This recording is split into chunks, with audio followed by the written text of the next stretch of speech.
And today, I would want us to discuss something very important about managing money. My name is Dr. Joshua Aura. I teach financial management at RCM Online College. And today, I would want us to discuss this great topic. Most of us in this case here tend to struggle financially, not because we are not getting some incomes. We are getting some incomes. We are good at making money, but most of us, as I've said here, we really struggle with managing. So most importantly, of course, we have to strive and get a way of making money. So this money, we could make it through employment. Perhaps you're employed, all right? Or in this case, you're running some business. So generating what we call business income. Now remember here, this is quite critical. And everybody in a household, be you in this case here a husband, a wife, it will be very important in this era. Everybody should be able to make what here? Money. So even if, for example, you're staying at home, I mean, nowadays in this case here with these online working platforms, I mean, you could do a few things here and there. You may not get so much, but it's very important for everybody to make some money. So this is a whole topic that we'll need to discuss about, especially the accounting students and accountants outside here, even if you're not employed. Given what is happening in this tax industry, if you simply set up a small practice and then of course you start giving information in these social media handles, you must know how to market, in this case here, professionally, remember, because you're not allowed to just market anyhow. So you have long information. For example, you could be giving information surrounding pay, information surrounding items. And then at the end of the day, people will be exposed to your content. They'll start following you. You'll be able to create some kind of what here consultancy need, because they'll be having tax problems. So that means that you will easily get into this making money through what here? I mean, you have now a consultancy firm. Now, once you make money, some of us will be making 200,000, others 50,000. There is no small money that can never be saved. Regardless of the amount you're getting, what is left after your consumption is what matters most. And that is why we have to take this opportunity to study about money management. In money management, we have something we call money temperature. And yes, money can be very hot. Money is very hot for very, very many people, actually globally.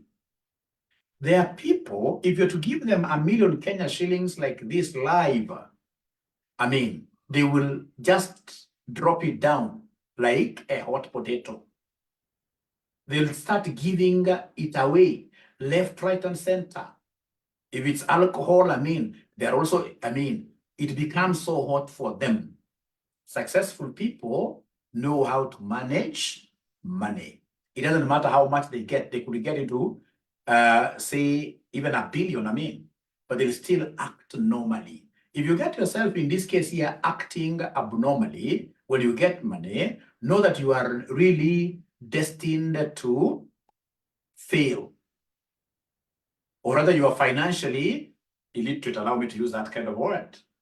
I mean, you should be able to get like the 1,000,000 shillings that I've said earlier on, and even stay with it in your house. Or it could be in your bank account. For a whole month, you have not touched. You are still planning for it. And that is why the key ingredient of any money management is proper planning. You need a budget. I have this 1 million. Out of this 1 million, what are my expense lines? So list all your expenses. Remember, you must list them in terms of needs and wants. Remember, needs are those ones that you can't do without. So we have, of course, food, clothing, and then, of course, you need what here? A home to stay. All right? So, and of course, you cannot do as well without wants, those desires that you can stay without. But at the end of the day, we are human beings, we are social creatures. So some of those wants must also find their way into your list of what your expenses. I mean, occasionally you have to take your family out. Of course, you can do without that outing, but look at the bonding that will bring. So have your expenses in the form of what your needs and wants. Of course, at the end of the day, if you're a good money manager who is able to handle this money temperature, you should be able to have your expenses being less than your income. The income that you have from here, the income that you have should be able to exceed the expenses, even if it's in a small difference. We need this particular difference here. And this difference is what we call the savings here. This difference is what we call the savings. Is what we call the savings. Now, any serious investor to be must be good in saving. And what I normally tell my students of RCM, whenever it comes to savings, you must have them automated. I mean, know how to give instructions to your accountants. Tell your accountants, I would want out of my paycheck, deduct this amount of money and wire it to this particular account where I'm doing my savings. Remember, savings, if I'm to put it this way, these are short-term investment schemes, short-term. For example, I could be saving my money in money market funds, MMFs, all right? I could be saving my money in, for example, SACCOs, all right? That is savings and the credit cooperatives, where I save and then at the end of the day, I can do what here? I can take credit, I can take a loan, all right? So I need to be very good in terms of what here? Savings. And remember, as I'm always talking about savings, I should never forget the concept of what here? Emergency fund. And my emergency fund should not, like we used to say those old days, 3 months. No, it should be 6 months and above. So if my total expenditure in the house is say 100,000 per month, then I need to accumulate in some fund that I'm calling an emergency fund, like 600,000. And please have that money stashed in a place where you can't touch it that easily.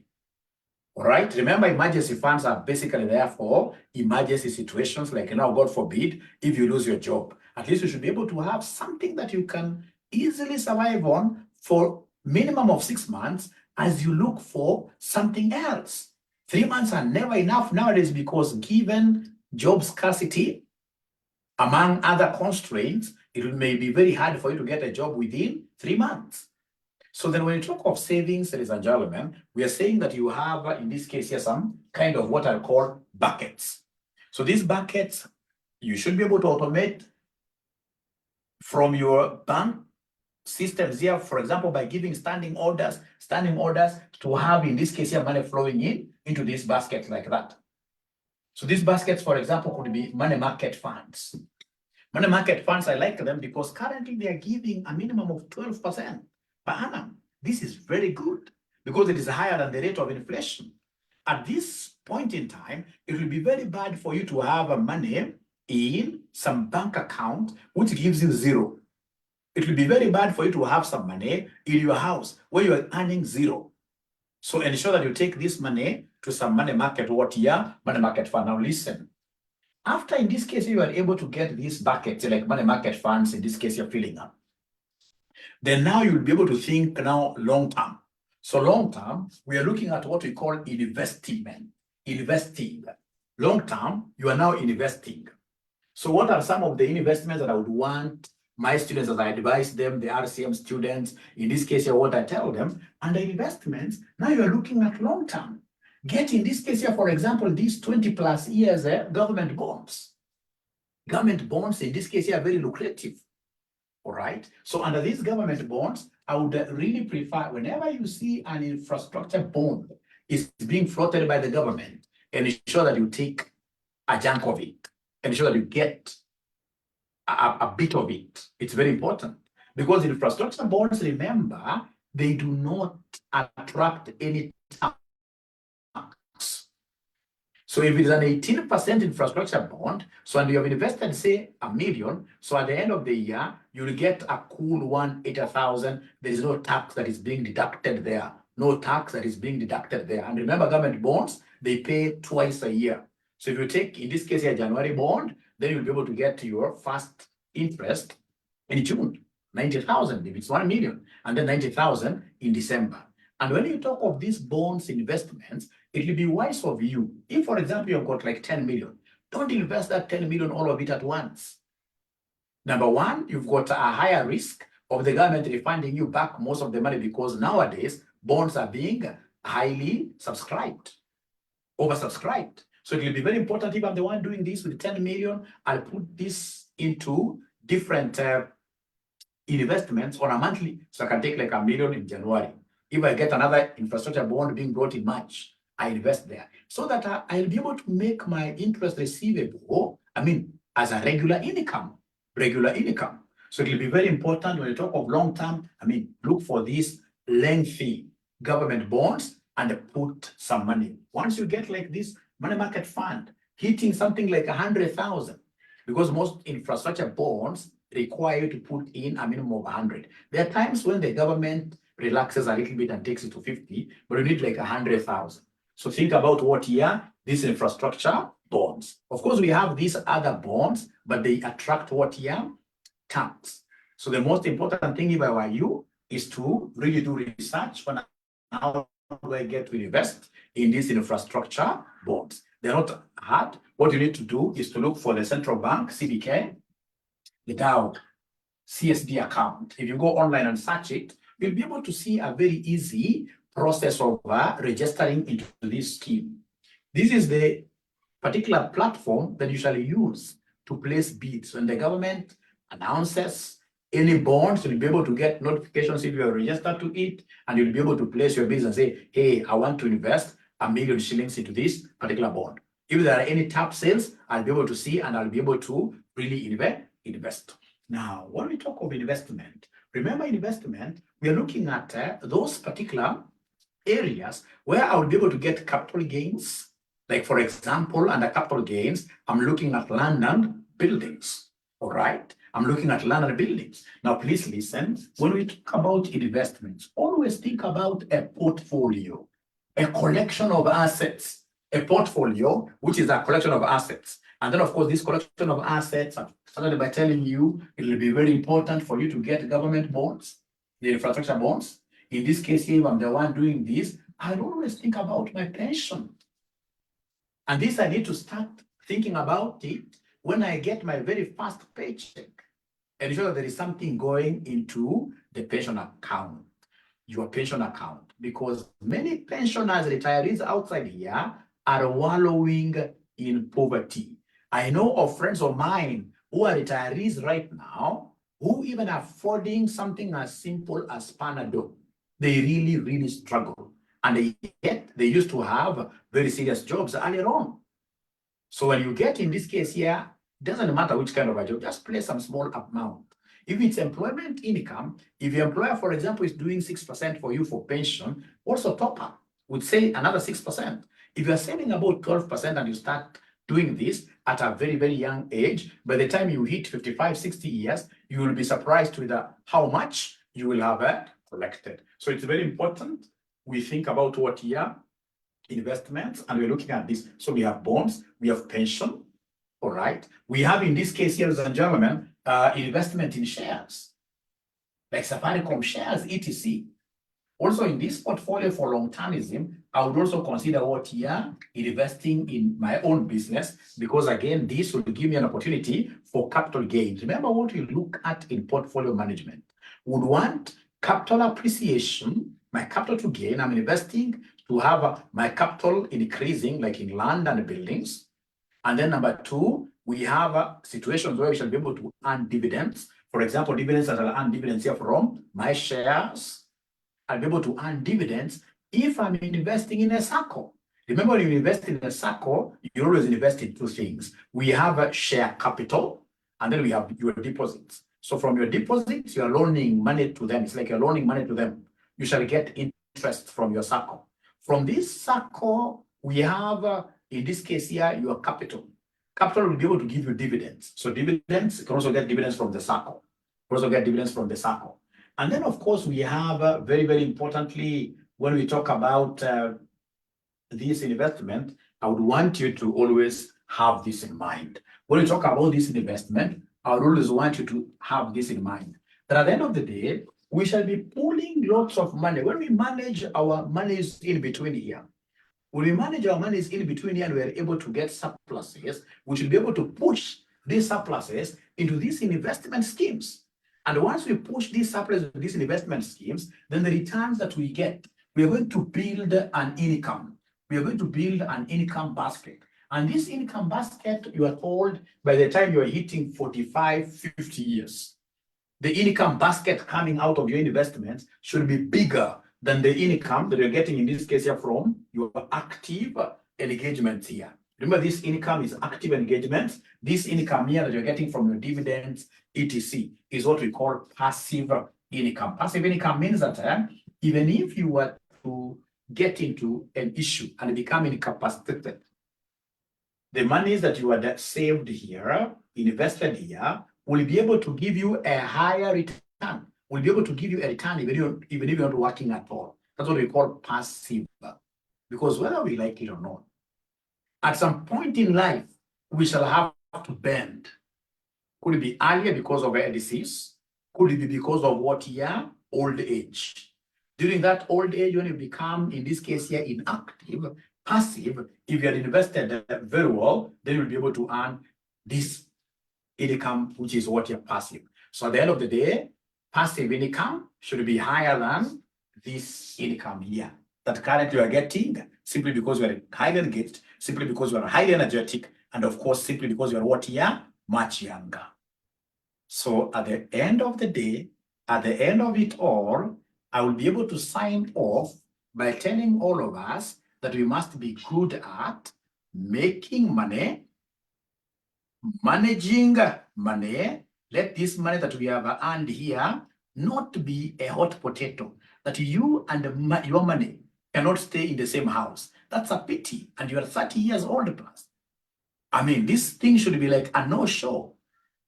All right? I should not be able to wonder, no, when I'm managing my money very well, I'm thinking about long-termism. So if I get 2 million today, like for example, whatever, I'll not really be on top of the tables announcing to everybody. Then if that happens, I will not be a very good manager. We should not be those people that when you get like $1 million Kenya shillings, you will sleep outside there through what we call a luta. Until when the money is over, is when you come back like a duck to your house. No. Let this money not be a hot potato. That's what we call money management. And then most importantly, when we manage our monies very well, it's not an easy task. It's something that people really struggle. It is something that I also struggled with until I got somebody, in this case, who was able to mentor me how to do it.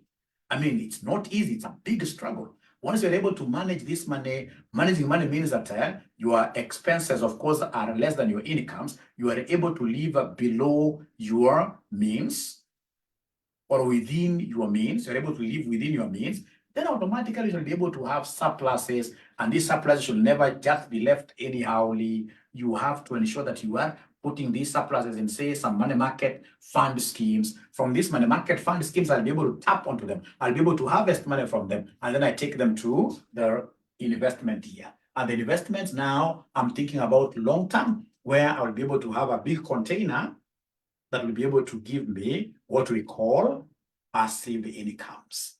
So for those of you who would be interested in my mentorship, you can reach out. We are RCM Online College.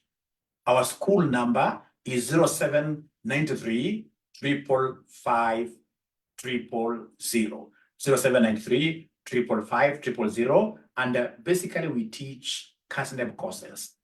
And we teach them what here? Online. All right.